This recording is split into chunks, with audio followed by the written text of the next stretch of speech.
Bonjour à tous, bienvenue dans Si on parlait sport, l'émission qu'il ne faut surtout pas manquer si vous êtes un passionné de sport, le sport local, mais aussi l'actualité de nos sportifs yvelinois au travers du monde entier. J'ai la lourde tâche de remplacer Michael Elmidoro, il va très bien, ne vous inquiétez pas, on pense fort à lui, mais heureusement je suis entouré d'une team de premier choix, team réduite, mais de premier choix. Vous aurez ici des analyses, des décryptages, du débat, le tout bien sûr dans la bonne humeur. Et on commence à ma gauche, musique. C'est un rock, un cap, que dis-je, une péninsule de cette émission, le gladiateur qui, toujours bien placé dans la mêlée, s'est tiré le meilleur pour analyser les sujets sur la table, élégance et détermination. Pierre Chevalier, responsable communication du Rugby Club de Versailles, est avec nous. Salut Pierre, comment ça va ? Forme et bonheur, salut les amis. Et ben, content d'être là, de tenir la baraque, pendant que pour différentes raisons, nos copains ne sont pas présents avec nous sur le plateau, mais en forme, au pluriel toujours, et prêt à débattre. Vous aurez le brassard de capitaine aujourd'hui. Allez, lourde tâche, je vais essayer d'en être digne.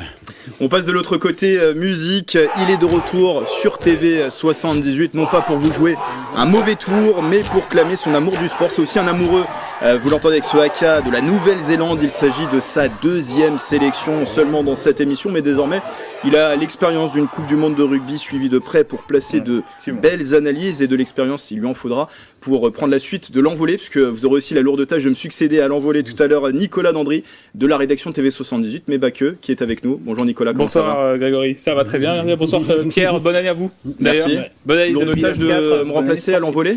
Et effectivement, alors vous, c'est plutôt des envolées vers les lucarnes pour essayer d'arrêter les ballons. Moi, ça sera plus des envolées sous les ballons hauts, essayer d'être meilleur que les Français en quart de finale face à l'Afrique du Sud. Certes. C'est l'une des raisons qui explique la défaite de l'équipe de France lors du quart de finale de la Coupe du Monde face à l'Afrique du Sud. Bon, on va essayer d'être très bon à 3. Vous l'avez vu, équipe réduite. Il y a une certaine maladie qui s'appelle la grippe en ce moment qui fait pas mal de ravages dans les rangs. On pense à fort à Jean-Michel Richefort, à Mike Mokongo aussi, qui devait être avec nous aujourd'hui. Au menu du jour, messieurs, je vous propose du football. La ville de Montigny, le Bretonneux, accueillera-t-elle le futur stade du PSG ? Nos confrères de l'équipe avancent cette piste. Si le club venait à quitter le Parc des Princes, vous y croyez ou non ? Je vous poserai la question tout à l'heure. Du tennis aussi avec de nouvelles déceptions malheureusement pour nos Yvelinois Caroline Garcia et Arthur Rinderknecht à l'Open d'Australie. Les JO, ça se rapproche, J-184 désormais avant Paris 2024, et on commence à connaître les noms des porteurs de la flamme olympique. On parlera aussi de ça tout à l'heure, et sans oublier bien sûr, je le disais, Nicolas, l'envolée, votre envolée, et je crois que vous allez nous parler de rugby, vous nous en direz plus tout à l'heure. Voilà, j'ai du mal à commencer, mais on va débuter justement cette émission par du basket.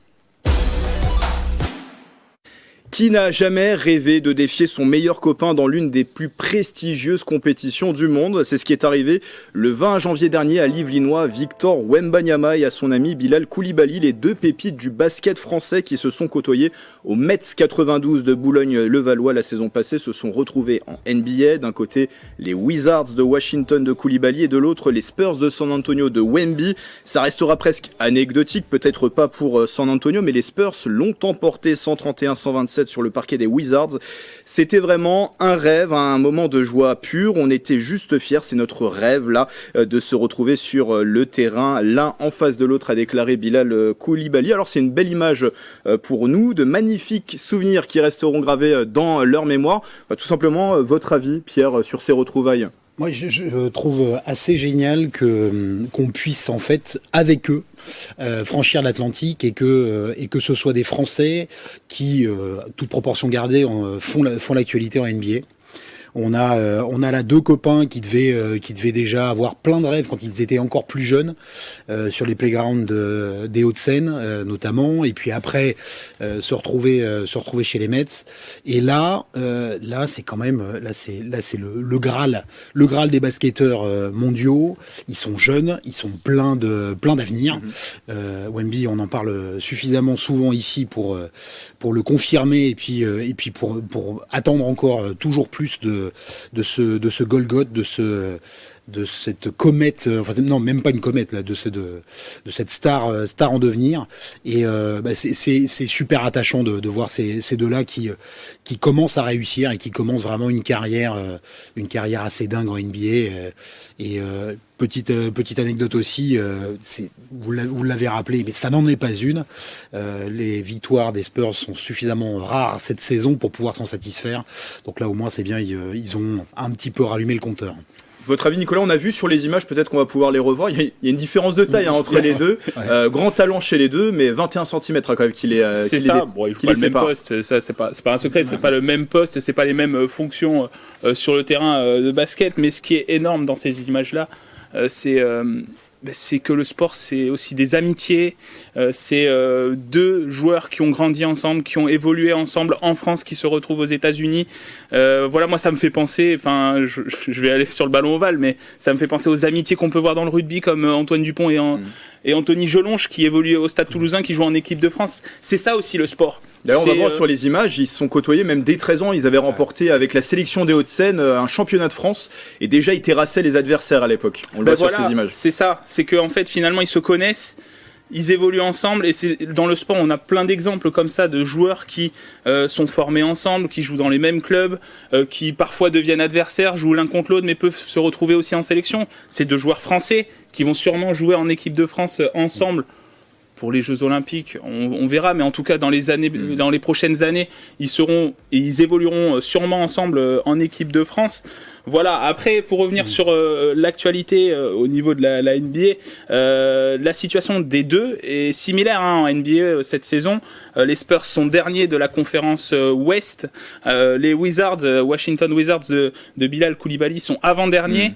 Ils comptent 35 défaites en 42 matchs avec 7 victoires du côté de Washington Wizards. Concernant Wembanyama, en 43 matchs, il y a 35 défaites. Et seulement 8 victoires, effectivement. C'est compliqué pour les deux joueurs qui sont dans l'apprentissage. Une première saison en NBA, il faut le rappeler. Alors ça a été quand même mis en avant, même du côté des États-Unis. C'est une belle publicité, vous en parliez tout à l'heure, pour le basket francilien, parce que c'est deux joueurs qui ont été formés dans la région, pour le basket français aussi. Pour la formation, exactement. Pour la formation, la pépinière que peut mettre en place la Pro A ou la Pro B, et de les voir là aussi, ça me fait aussi faire la passerelle très humaine, limite monde des bisounours, en disant pourvu que ça dure aussi ces amitiés-là, et même en NBA, où les enjeux sont quand même là vraiment bien différents. Il y a beaucoup de gros budgets en compte. Les deux là, ils sont en devenir. Wemby a déjà bien crevé le plafond et pas que par la taille. Et c'est là nos deux de nos futures têtes d'affiche du basket français et international. On peut se souhaiter effectivement, alors pas pour les JO de Paris, mais peut-être pour dans 4 ans à Los Angeles, je crois. Et puis surtout sur le territoire américain. Donc voilà, en gros c'est de toute bonne augure pour le sport, pour ces amitiés là dont on parle, et pour la formation française qui nous sort de bonnes pépites. Ouais. Dernier mot sur la thématique basket, très rapidement. Et pourquoi pas les voir évoluer peut-être ensemble dans les prochaines années dans la même franchise en NBA. Juste un mot sur la joie qui a été de courte durée pour les Spurs, puisque quelques jours plus tard, ils ont subi la loi des Philadelphia Sixers, défaite 133-123, avec une prestation majuscule de Joel Embiid, le pivot des Sixers, qui a inscrit 70 points, battant le record de sa franchise. C'est aussi en faisant face à ce genre de joueur là, Victor Wembanyama a été très bon durant ce match, mais qu'il va devenir peu à peu un géant du basket. Ouais, il faut quand même sur une prestation XXL comme ça, il existe quand même parce qu'il met 33 points sur ce match-là. 7 rebonds et 2 contre, ouais. Donc il est dans ses stats, dans des stats habituels, un petit peu plus même en termes de points sur ses moyennes du moment. Mais quand on se fait éclabousser comme ça avec 70 grains au basket, c'est pas fréquent quand même sur un même joueur. Ça nous fait nous souvenir que le record actuel, et je sais pas s'il sera battu un jour, mais de Will Chamberlain avec ses 100 points dans un match, c'est juste stratosphérique là sur l'histoire. C'était pas le même basket, c'était pas la même période, mais là les 70 points il faut les mettre, et pour Wemby ça fait bosser au moins la défense. Le mot de la fin sur cette thématique. Moi, je vais aller chercher les raquettes colorées. Je vous laisse répondre pour que vous puissiez voter dans un instant.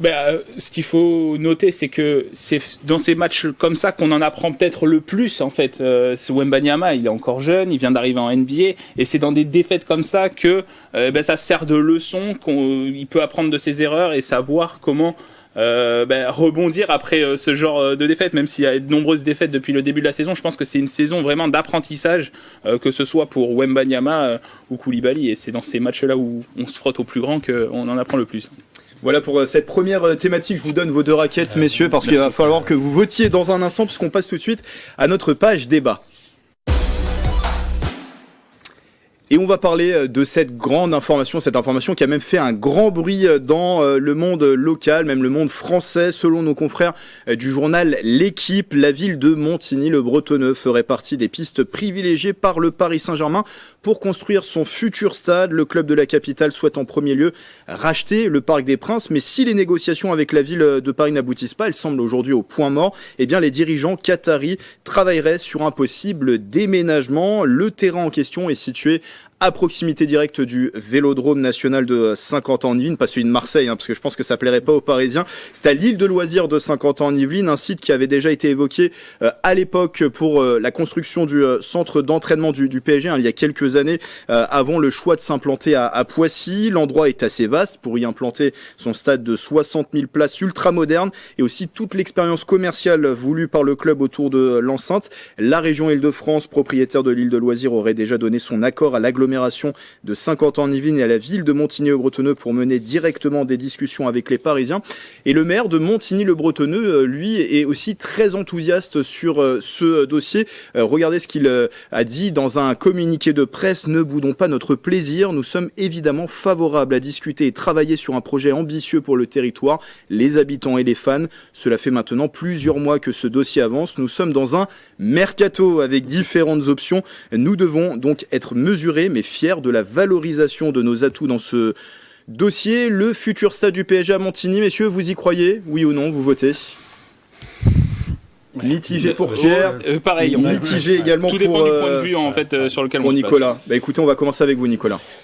D'un point de vue historique et sportif du côté du PSG, je pense que c'est pas une bonne idée parce que Paris Saint-Germain, tout simplement en fait. Alors qu'est-ce que ça deviendrait? J'ai proposé, on en parlait cette semaine en rédaction, mais Sky reprendre Saint-Quentin-en-Yvelines et mettre Saint-Qatar en Yvelines, peut-être.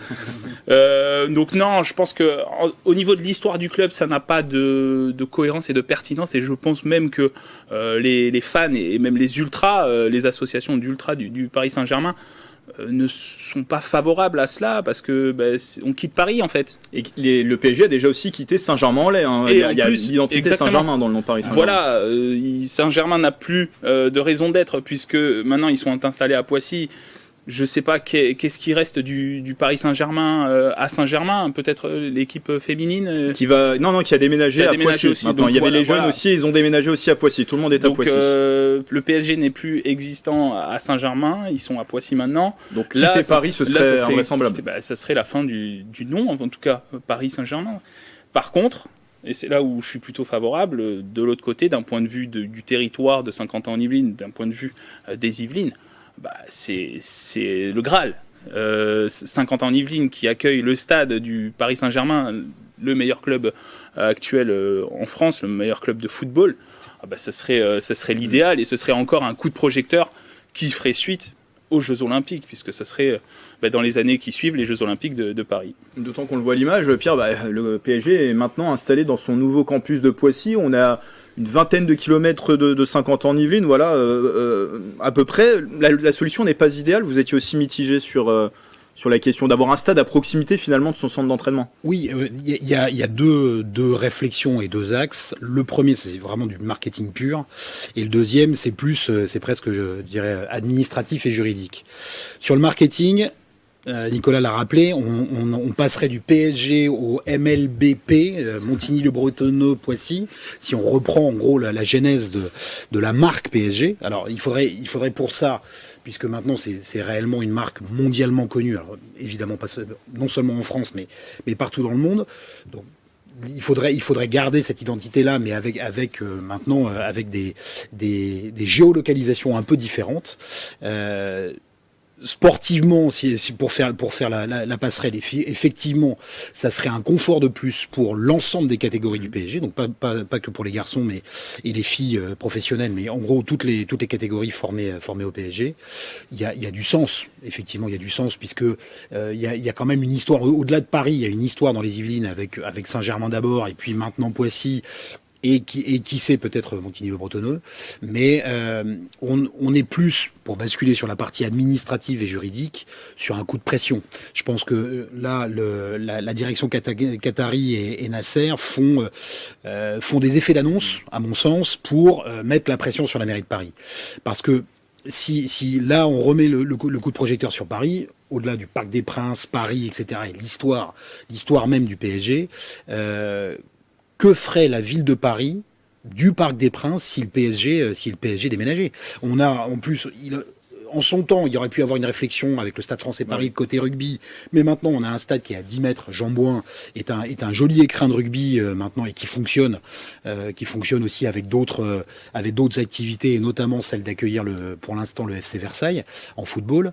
Mais donc en gros, qui pourrait utiliser le Parc des Princes si ce n'est le PSG actuellement? Donc je pense que c'est le dossier Stade de France là en l'occurrence est aussi un petit peu enterré parce que ça faisait partie des pistes. Il y avait aussi l'hippodrome de Saint-Cloud notamment. Voilà, mais pour plein de raisons, c'est peut-être, ça serait presque même moins évident de rentabiliser et de pousser le projet au Stade de France que de construire un stade à Montigny-le-Bretonneux par exemple. Mais pour rejoindre Pierre et pour le pousser plus loin, au-delà du côté juridique et de l'avenir du Parc des Princes et par rapport à la mairie de Paris a aussi un gros... le PSG, c'est un gros gain pour la mairie de Paris. Au niveau de l'image, au niveau PSG, de l'aspect... Il y a des touristes qui viennent à Paris juste pour le PSG. Et le PSG, de l'autre côté, veut son stade de propriété. Oui. On peut comprendre aussi, parce que pour se hisser au niveau des autres clubs de rang international, il faut un stade de propriété, être propriétaire de son stade. C'est propriétaire de son stade, mais là aussi où il y a des contraintes juridiques, et puis en termes d'urbanisme aussi, c'est qu'ils veulent être propriétaires de leur stade, mais ils veulent aussi agrandir le Parc des Princes.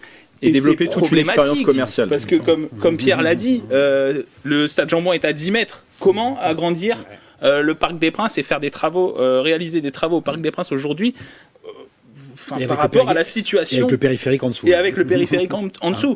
Donc il y a cette problématique-là aussi.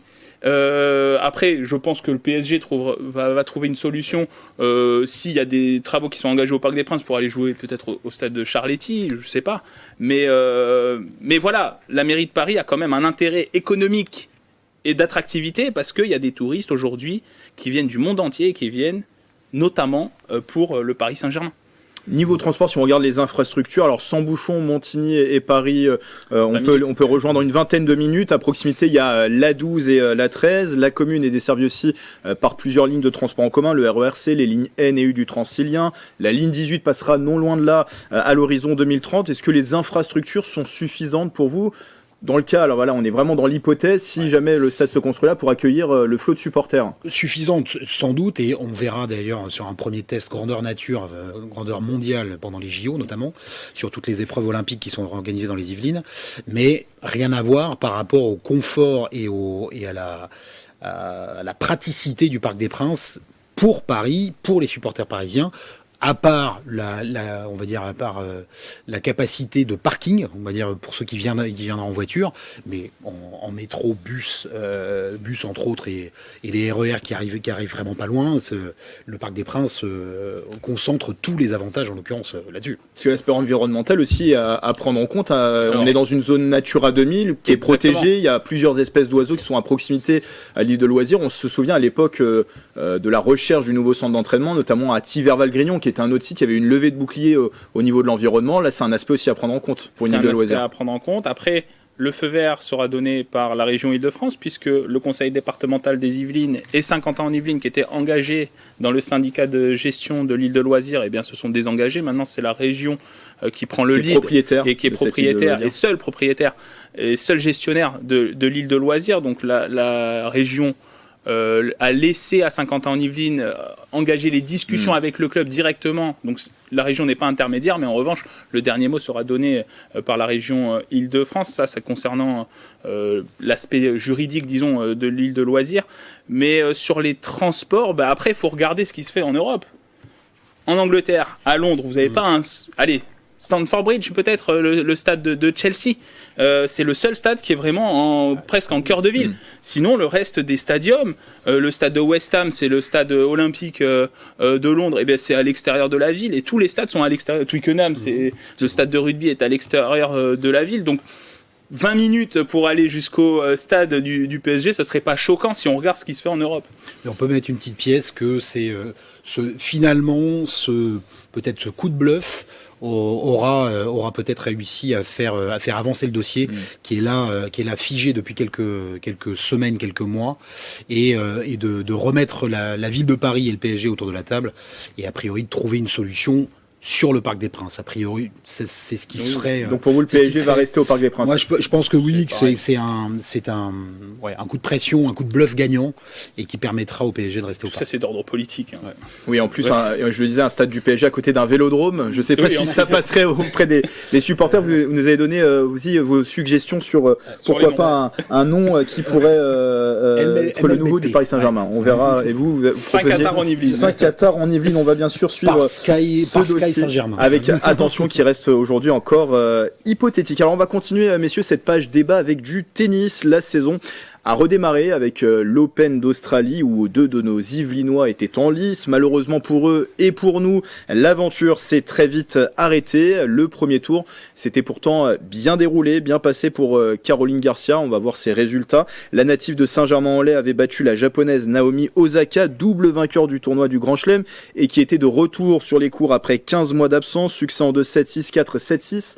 Où la numéro 1 française s'est montrée très solide, mais presque tout a été balayé d'un revers de main au tour suivant, avec, vous le voyez encore, Caroline Garcia qui a craqué face à la polonaise Magdalena Frech. Si on peut revoir les résultats s'afficher, s'il vous plaît, en régie, une défaite en 2-7, 6-4, 7-6 face à la 69e joueuse mondiale, où au contraire, cette fois-ci, Caroline Garcia a paru fébrile.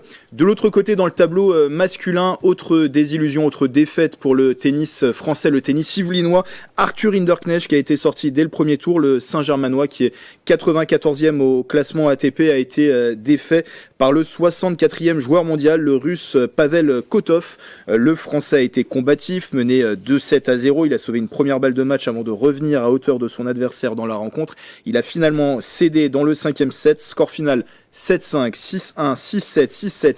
6-3, la question sur cette thématique, est-ce qu'on peut parler de réel flop de nos 2 Français, de nos 2 Yvelinois sur ce tournoi ? Réponse qui ne fait aucun doute pour vous. Pierre, pourquoi c'est un flop pour Malheureusement, oui. On parle souvent d'Arthur à l'Open d'Australie. Au départ, il y a 3 ans, c'était en termes assez élogieux. Depuis, on a du mal à pouvoir s'enthousiasmer sur le niveau et les performances d'Arthur. Pour Caroline, on était allé dans les plus hautes sphères avec ses victoires, notamment en Masters. Elle passe quand même un tour, on va dire. Pour Arthur, c'est un match marathon, mais qu'il perd au final. Et là, presque éclipsé. Alors moi, je me rassurerait et me contenterait au niveau non plus départemental mais national du petit Arthur Cazot et de ses performances qui auraient pu aller même encore un petit peu plus loin. Voilà encore à nouveau une petite pépite donc qu'il va falloir suivre de près en espérant qu'il confirme vite. Mais pour nos 2 Yvelinois, oui, malheureusement on peut pas en ressortir vraiment quelque chose de positif ou un espoir en disant on verra sur les autres tournois du Grand Chelem, par exemple, ou au moins les autres Masters. Mais ouais, c'était un peu décevant. Gros flop, la seule peut-être éclaircie, c'est ce match où Arthur Hinderknecht est revenu. Malheureusement, effectivement, il le perd au final, mais il a su quand même exister dans ce match. Caroline Garcia aussi avait fait un très beau premier tour sur cette Open d'Australie. En fait, on en revient toujours au même problème, et je crois que ça a été évoqué je crois que c'était dans les grandes gueules du sport chez nos confrères de RMC, que Arthur Manarino a travaillé psychologiquement ces dernières années pour revenir à un bon niveau. Alors, Manarino revient à un bon niveau ces derniers temps, grâce à un travail psychologique. Et moi, je pense que le problème de nos tennisman et tenniswoman, de notre tenniswoman yvelinois, c'est psychologique en fait. Et Caroline Garcia, c'est pas la première fois qu'on voit qu'il y a une grosse performance et puis après il y a une contre-performance. D'ailleurs, je la cite, elle a dit: je joue une fille qui est moins bien classée que moi, pourquoi je me mets dans des états pareils? J'en sais rien en fait, dans une certaine période c'est comme ça et je n'arrive pas à passer au-dessus de ça. C'est purement mental. C'est mental, c'est clairement mental. Le tennis, c'est ça en fait, ça se passe dans la tête. Un premier set remporté, il faut savoir tenir la rencontre. C'est pas parce qu'on a gagné le premier set que derrière, il faut se reposer sur les lauriers. Le tennis, c'est en 2 sets et c'est en 3 sets chez les garçons. Donc il faut savoir tenir un match. Mais c'est comme dans tous les sports, j'ai envie de dire. Un match de foot, ça dure 90 minutes. Un match de rugby, ça dure 80 minutes et c'est pas une mi-temps et puis après on n'existe plus sur la deuxième mi-temps. C'est la régularité en fait le sujet. Et le problème après, pour citer à nouveau Manarino, c'est que derrière il prend Djoko et puis ils prennent des bulles. Ils prennent des bulles. Donc c'est les montagnes russes en fait, en gros dans les performances avec parfois des coups d'éclat. Exemple Arthur Cazaux sur ses premiers tours, et puis Manarino qui finit par en rigoler, mais qui prend une démo face à Djokovic. Et après, quand on regarde les derniers résultats, le meilleur résultat de l'année 2023 pour Arthur Rinderknecht, c'est une victoire au Zug Challenger Tour. Et Caroline Garcia, elle fait une finale à Monterrey qu'elle perd contre Donna Vekic, 3e mondiale à ce moment-là, en 3-7. Elle nous a habitués à faire des comebacks, c'était le cas sur l'année 2022, on va chercher ce titre Masters. L'année dernière, c'est vrai que c'était une saison blanche pour elle. Vous y croyez un énième comeback ou c'est trop tard pour elle? Elle a encore quelques belles années devant, elle a que 30 ans, Caroline Garcia. Pourquoi pas? Après, il faut travailler avec peut-être un préparateur mental. C'est ça, le sujet, c'est la régularité des performances. C'est ne pas s'effondrer après une contre-performance. C'est savoir rebondir assez rapidement. Mais il n'y a pas que ça aussi. Il y a l'aspect physique. S'il fallait parler par exemple de Nadal, tentative de retour de Nadal, comeback, et on sait que là, le problème était physique et ça semble être confirmé. C'est-à-dire qu'en plus, la machine a pas tenu. Donc, et voilà une bête mentale et un sportif de très très haut niveau. Il l'a suffisamment montré pendant sa carrière. Mais là, il y a vraisemblablement, espérons pour la suite, mais vraisemblablement le corps dit stop là à ce moment-là. Donc, subtil alliage entre le physique et le mental. Pour l'instant, nos Français n'arrivent pas à avoir les deux en même temps. Et sur Arthur Rinderknecht, alors vous parliez de ses belles années, 2020, 2021, 2022, il avait gagné des titres Challenger, et effectué aussi des finales ATP, qu'il a perdu, il s'était hissé jusqu'au 46e rang mondial, c'est aujourd'hui son plus haut classement au niveau ATP pour quelqu'un, on le rappelle, qui est rentré tard sur le circuit à seulement 25 ans. On a quand même l'impression, j'aimerais vous entendre sur ça, qu'il a atteint un certain plafond de verre. On ne voit pas forcément aller plus haut. Et finalement, il a peut-être obtenu déjà le maximum qu'il pouvait déjà dans sa carrière. Qu'est-ce que vous en pensez, Nicolas ? Je pense que c'est le cas, parce que quand on regarde les résultats l'année dernière, Open d'Australie, il s'arrête au premier tour. Roland Garros, il s'arrête au deuxième tour. Wimbledon, premier tour. Et US Open, troisième tour. C'est son meilleur résultat en Grand Chelem, un troisième tour à l'US Open. Voilà. Ouais, on sait qu'il a commencé sa carrière de tennisman plus tard que tous les autres, avec d'autres sports qu'il faisait avant. Il commence par un coup d'éclat, dont on parlait encore récemment sur l'Open d'Australie. Là, en gros, c'est au minimum, même si c'est pas le plat de fond de verre, c'est une courbe de progression qui est vraiment flat et qui mériterait un nouveau coup d'éclat. Mais est-ce que c'est possible, quel que soit le tournoi? Là, pour l'instant, en tout cas, ça ne s'est pas passé en 2023. On va croiser les doigts pour 2024. Arthur Rinderknecht, on le disait, redescendu au 94e rang mondial, qui sur les cours en ce moment, à l'heure où on enregistre sur cette émission, les cours de l'Open de Quimper. Et pour Caroline Garcia, citons quand même qu'elle est allée jusqu'en quart de finale de l'Open d'Australie, mais en double avec Kristina Mladenovic. L'Open d'Australie qui se termine pour la finale dame le 27 janvier, la finale homme le 28 janvier. Je vous donne les personnes, les tennisman, tenniswoman qui restent sur le tableau. Alors côté femme, l'américaine Coco Gauff, la russe Alexa Sabalenka, l'ukrainienne Yastremka et la chinoise Qin Wen. Chez les hommes, Djokovic, Sinner, Medvedev et Zverev qui s'est qualifié aux dépens d'Alcaraz. Vous voyez un petit pronostic sur le tableau féminin, masculin, sur le tableau féminin? Moi, Coco Goss peut-être. J'allais dire ça chez les femmes, mais chez les hommes. moi je dirais Zverev là qui est Djokovic, sorti. Je pense que ça sera Djokovic. Zverev, Djokovic. Allez, moi je mets une petite pièce Sinner. sur Sinner, forcément. Allez, bon, J'espère qu'il va enfin remporter un premier tournoi du Grand Chelem, lui qui a Il va perdre. qui a Grégory a parlé. voilà. Il va perdre.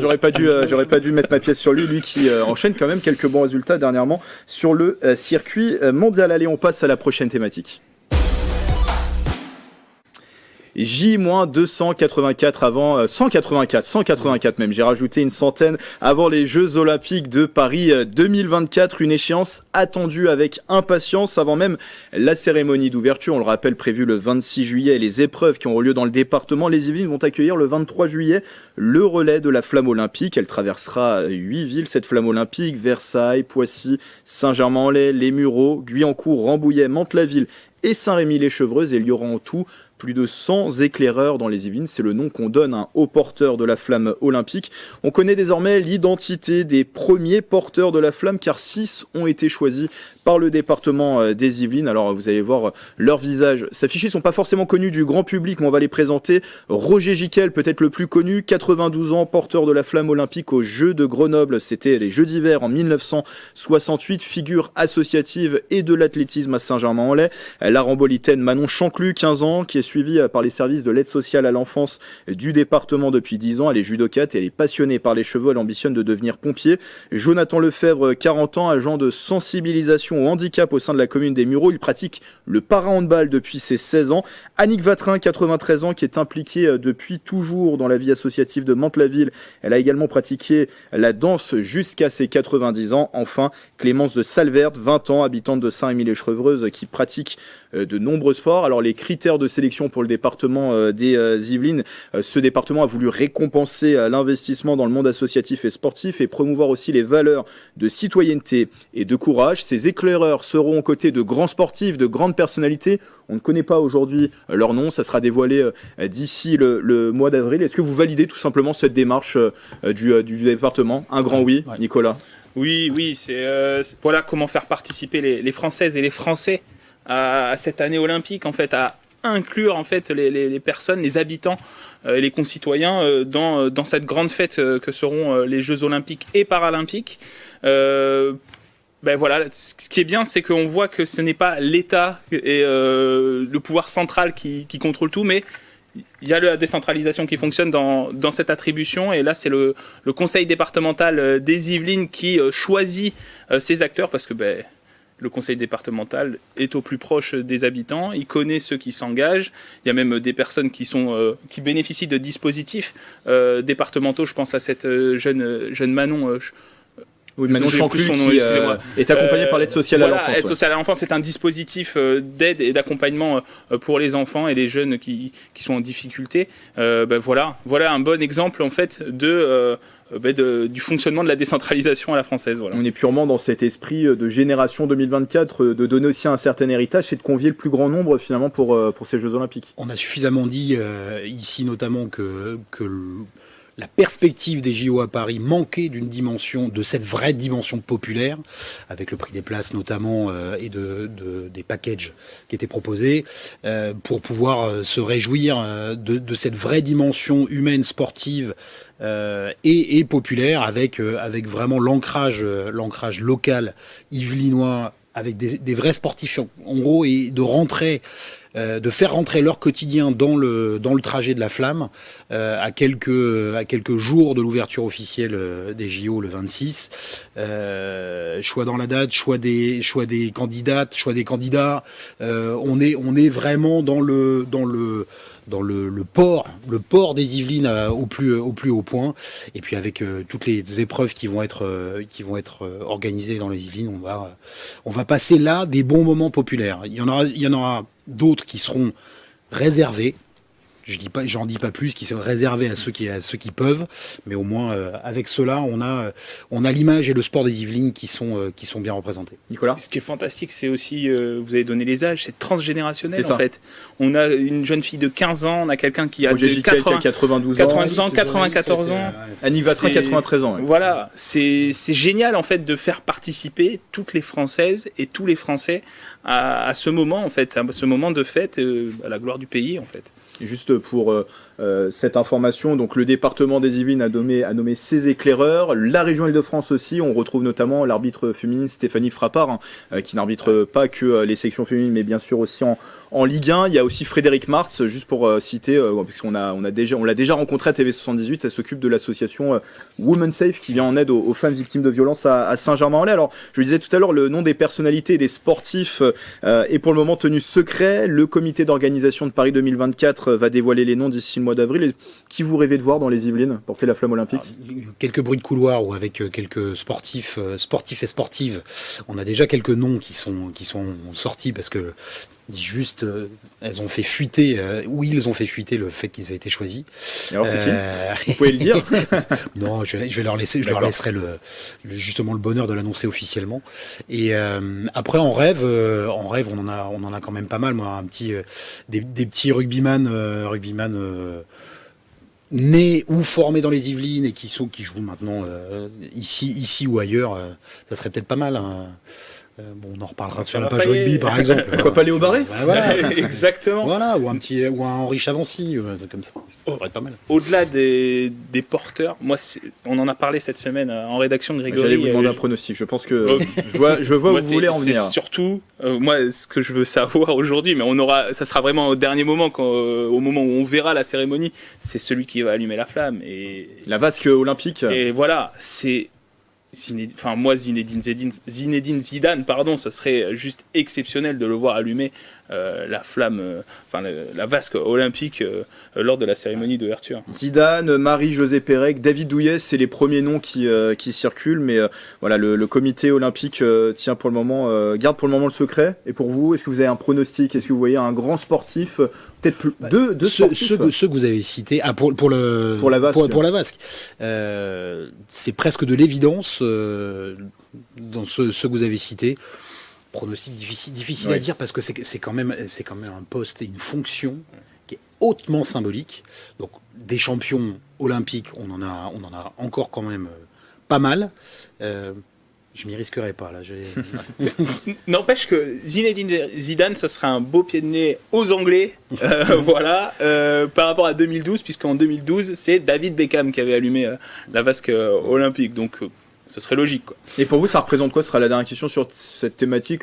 On parle beaucoup des Jeux Olympiques, des épreuves. La flamme, le relais de la flamme olympique, c'est quand même symbolique. C'est une belle fête avant le début de ces épreuves. C'est le protocole. On sait que c'est l'avant Jeux Olympiques. On sait que ça y est, ça arrive. En fait, dès que la flamme est allumée à Olympie, on se dit c'est bientôt. C'est le côté universel que je noterais avec justement là c'est. Tous les sports sont sous cette même symbolique et tous ces sportives et sportifs sont les relais de la candidature des Jeux à Paris et de tous ceux qui vont y participer, de tous ceux qui vont être spectateurs avertis et enthousiastes de cet événement. Et pour juste la cérémonie d'ouverture, c'est 3 heures. Moi, j'ai le souvenir de 2004. De 2004 jusqu'à aujourd'hui, moi je suis resté les 3 heures devant la télé à chaque cérémonie d'ouverture, que ce soit jeu d'été et jeu d'hiver d'ailleurs. Donc relais de la flamme olympique qui va passer par plusieurs pays, dans toute la France aussi, et dans les Yvelines ce sera le 23 juillet prochain. Il y a aussi la flamme paralympique, n'oublions pas les Jeux paralympiques qui suivront ces Jeux olympiques fin août, début septembre. Elle passera le 27 août, cette flamme paralympique, à Houdan et au Vélodrome national de Saint-Quentin en Yvelines. Et pareil, on connaît les premiers éclaireurs choisis par le département des Yvelines. La paracycliste sur route de 21 ans, Jeanne Le Pêcheur. Il y aura aussi Quentin Bouteville qui est handballeur handball fauteuil à Houdan. C'est l'heure de l'envolée, Nicolas Dandry. Alors ce n'est pas sans émotion que je vous passe le flambeau justement, pour cette envolée. De quoi allez-vous nous parler aujourd'hui? Eh bien, envolons-nous, on va s'envoler à Saint-Germain-en-Laye. Triste destinée pour cette sous-préfecture des Yvelines, plusieurs fois reléguée au second plan de l'histoire. Berceau royal du Moyen-Âge, de la Renaissance jusqu'au XVIIe siècle, et la décision du roi Soleil de transférer la maternité des rois de France à Versailles. Voilà sa première relégation à Saint-Germain-en-Laye. Regardez ensuite, à la fin de la Première Guerre mondiale, le traité de paix avec l'Allemagne a été signé à Versailles.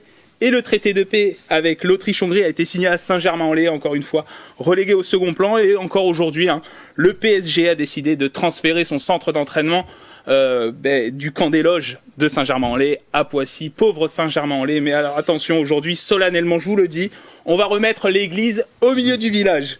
Rendons à Saint-Germain-en-Laye ce qui appartient à Saint-Germain-en-Laye. Les lettres de noblesse à cette cité royale bis des Yvelines, la première étant Versailles. Mais c'est pas Versailles ici, c'est Saint-Germain-en-Laye. Alors, Saint-Germain-en-Laye reste une cité maternelle sportive. C'est le cas d'Amélie Mauresmo, née le 5 juillet 1979 à Saint-Germain-en-Laye. Caroline Garcia, née le 16 octobre 1993 à Saint-Germain-en-Laye. Ça vous en smatch un coup, les gars. Oui. C'est vrai ? Oui. Et alors, le tournoi Destination 2024 va débuter bientôt. Saint-Germain-en-Laye cette commune a vu naître, attention, le 6 novembre 1998, Mathieu Jalibert, le numéro 10 du 15 de France. C'est peu connu, mais pourtant, oui, Jalibert est Yvelinois de naissance. Après avoir assuré ce rôle de numéro 10 durant la Coupe du Monde 2023, Mathieu Jalibert devrait être le titulaire au poste de demi d'ouverture du 15 de France pour débuter face à l'Irlande le 2 février prochain. La destinée de doublure a basculé lors de la blessure de Romain Ntamak juste avant le mondial. Mathieu Jalibert est propulsé numéro 1 au poste de numéro 10 alors qu'il a toujours endossé le rôle de remplaçant. 11 titularisations en 22 matchs depuis 2020 jusqu'au début de la Coupe du Monde. Avec 30 sélections à 25 ans, le Saint-Germanois de naissance réalise un début de saison avec l'Union Bordeaux-Bègles, mais qui est tout simplement exceptionnel. Mathieu Jalibert participe largement à la réussite de Bordeaux-Bègles, actuellement 2e du top 14, et qualifié pour les phases finales de Coupe d'Europe. Il dynamise le jeu, anime la ligne d'attaque fantastique de Bordeaux-Bègles. Plus qu'une doublure avec à ses côtés Maxime Lucu, il fait partie des leaders de ce 15 de France. Alors martelons-le, Mathieu Jalibert est né à Saint-Germain-en-Laye. Certes, il n'a pas grandi, mais c'est un enfant Saint-Germanois qui remet au premier plan cette ville des Yvelines. Bravo Nicolas pour cette envolée. Comme Mathieu Jalibert, du rôle de remplaçant, vous êtes passé titulaire aussi dans cette émission.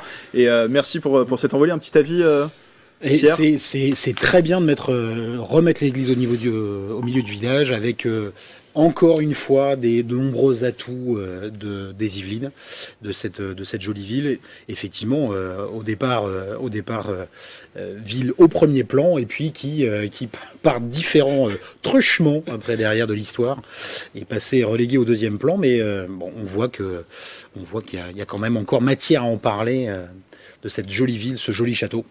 Et puis au-delà du fait que c'est une ville où il fait très bon vivre, au dire de ceux qui y sont. Et sur Mathieu Jalibert. Alors Mathieu Jalibert, je suis pas un fan de la première heure, mais il faut quand même reconnaître que qu'il a vraiment pris sa chance, si on peut parler de ça concernant la blessure de Romain Ntamak, avec un joueur qui est un drôle de bonhomme, mais qui, c'est vrai, là, depuis ce début de saison, là, participe à l'élan collectif de l'UBB et qui donne de nombreuses garanties avec ses nombreux succès.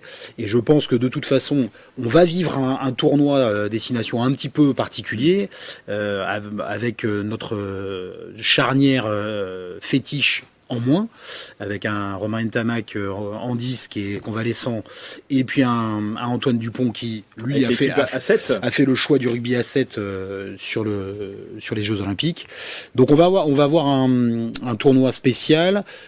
Si effectivement Fabien Galtier surfe sur la vague, il va mettre la charnière bordelaise pour démarrer face à l'Irlande. Et puis on a juste derrière celle du Racing 92 qui pousse derrière avec Gibert et Le Garec qui pourront faire plus que suppléer si jamais il y a quoi que ce soit au niveau de la charnière bordelaise. Nicolas, racontez-nous la genèse de cette envolée. Pourquoi vous avez voulu parler de ce sujet ? C'est vrai qu'on parle souvent de Caroline Garcia, qui est née à Saint-Germain-en-Laye, mais qui n'a pas grandi, qui a fait peut-être quelques années, mais elle n'a pas été formée dans les Yvelines. Mais en tout cas, elle est née à Saint-Germain-en-Laye.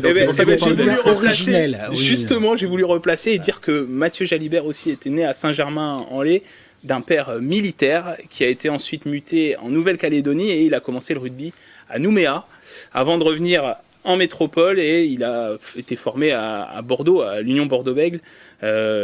Donc oui, il est bien yvelinois de naissance, Mathieu Jalibert. On en a d'autres, hein, des rugbyman, Oui.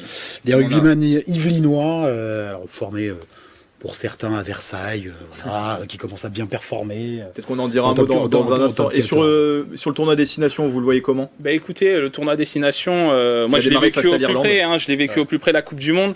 J'ai vu des joueurs meurtris juste après le match de l'Afrique du Sud. Je pense notamment à Grégory Aldrit qui s'est présenté face aux journalistes du monde entier, parce qu'il y avait des journalistes du monde entier, qui s'est présenté en conférence en zone mixte et qui était effondré. D'ailleurs, c'est un joueur qui a pris 2 mois de repos, qui a coupé complètement avec le sport avant de reprendre début janvier avec son club.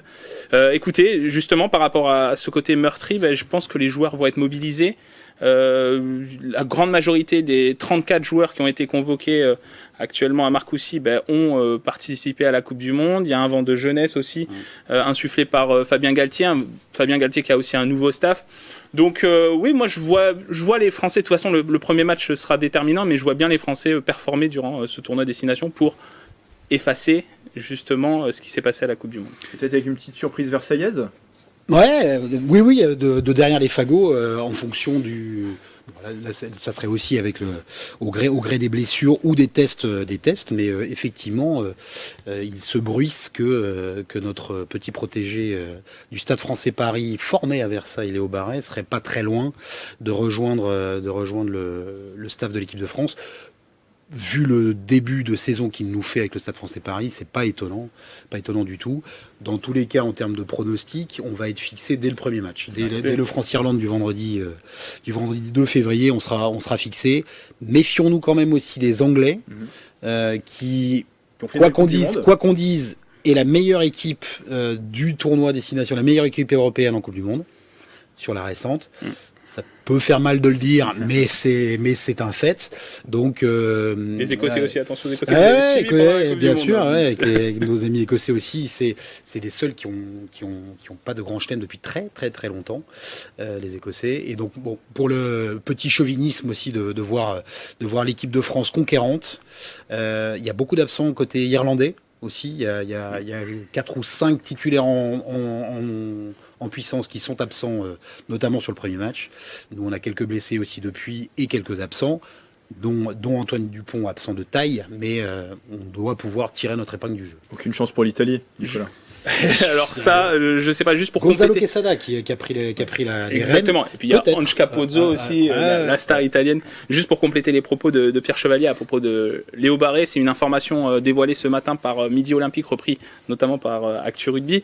Léo Barret serait convoqué à Marcoussis jeudi pour poursuivre la préparation du 15 de France, sachant qu'en fait la nouvelle organisation aujourd'hui entre la fédération et les clubs de top 14 veut que l'équipe de France libère certains joueurs pour pouvoir jouer ce week-end, puisqu'il y a une journée de top 14, le championnat de France se poursuit, alors que l'équipe de France prépare le tournoi destination, et donc certains joueurs seraient appelés en complément pour poursuivre la préparation des matchs, et Léo Barret ferait partie de ces joueurs-là. Voilà. On espère avec un gros avantage, c'est qu'il joue 10, 12, 15, et donc il couvre pas mal de postes derrière, et ça peut donner pas mal de solutions. Ça nous donnera de prochains sujets pour le SOP. On va terminer justement ceci, on parlait sport avec une découverte. Et parler d'une discipline qui commence à se faire connaître, c'est le wakeboard. Et les sports du wakeboard français est yvelinois. Thibaut Lagelle a seulement 16 ans, il se lance dans ce sport de glisse il y a 2 ans. Ce sportif originaire de Vaux-sur-Seine a découvert cette discipline à l'âge de 14 ans. Depuis, sa progression est fulgurante. En seulement 2 ans, il gagne le championnat de France 2 fois d'affilée. On l'écoute. Il y a 3 ans, je me disais pas champion de France, et encore moins une deuxième année de plus. Participer au championnat du monde, participer au championnat d'Europe avec l'équipe de France, ça fait beaucoup de choses en si peu de temps. Même si il a été sélectionné en équipe de France, l'Yvelinois reste prudent. Il se laisse 2 ans pour évoluer. Après son bac en poche, l'objectif pour lui sera de rejoindre la ville d'Orlando en Floride. Quelqu'un qui est à Orlando en plus en ce moment de TV78 pour continuer son apprentissage. Et pourquoi pas tenter une carrière professionnelle. On va terminer juste avec un petit avis sur cette ascension fulgurante quand même. Comme quoi, rien n'est impossible dans le sport, Nicolas. Oui, et puis en plus, c'est un sport qui est assez technique. On sait que notre Mister Météo national d'Alor Quadbo s'est testé au wakeboard et il s'en est bien sorti, même si, comme je disais, c'est très technique pour notamment juste sortir de l'eau et rester debout sur la planche. Donc ouais, c'est assez impressionnant. J'avais testé, je crois que j'étais sorti une seule fois de l'eau. Et c'était avec le wake surf qui est une discipline similaire. Pierre. Pour une fois, c'est pas là où on attendait les Yvelines, éventuellement, de sortir un champion de wakeboard si loin de la mer ou si loin. Bon, après c'est sur les cours d'eau yvelinois, Seine ou bras de Seine. C'était pas forcément évident d'imaginer ça, mais comme quoi ça doit être l'air et l'eau des Yvelines qui est propice à tout type de vocation sportive, pourvu qu'il aille le plus loin possible. Ça le fait sortir aussi de sa zone de confort et d'aller aux États-Unis, là où sont finalement a priori tous les meilleurs. Ça met peut-être le doigt sur le fait que a priori on n'a pas non plus toutes les infrastructures et la culture sportive dans tous les sports pour pouvoir accompagner nos champions et nos championnes. On l'a vu, on peut se baigner dans la Seine, dans les gyms. Exactement, j'allais dire. Je pense qu'il n'est pas malade aujourd'hui, donc je pense qu'il n'y a pas trop de risques. En tout cas, on est bien loin de Paris. Peut-être pas dans n'importe quel. C'est ça. Parce qu'on rappelle qu'à Paris, normalement, sont prévues des épreuves dans la Seine. Merci messieurs de m'avoir accompagné tout au long de cette émission qui touche à sa fin, et on va terminer comme d'habitude avec une citation. Alors juste avant de vous la donner, un petit hommage avec le Kaiser Franz Beckenbauer qui s'en est allé, tout comme la légende italienne Gigi Riva. Les deux hommes s'étaient d'ailleurs affrontés lors du match du siècle dernier, RFA Italie en demi-finale de la Coupe du Monde 1970. Une rencontre légendaire où Beckenbauer avait carrément terminé le bras en écharpe. Alors pour revenir à la citation, l'Allemand qui a été aussi président du Bayern Munich avait répondu de cette manière à la question: est-ce que les joueurs du Bayern sont dopés ? Oui, avait-il répondu, à la bière blanche et au rôti de porc. Je vous laisse méditer sur cette phrase et je vous dis à très vite sur TV78.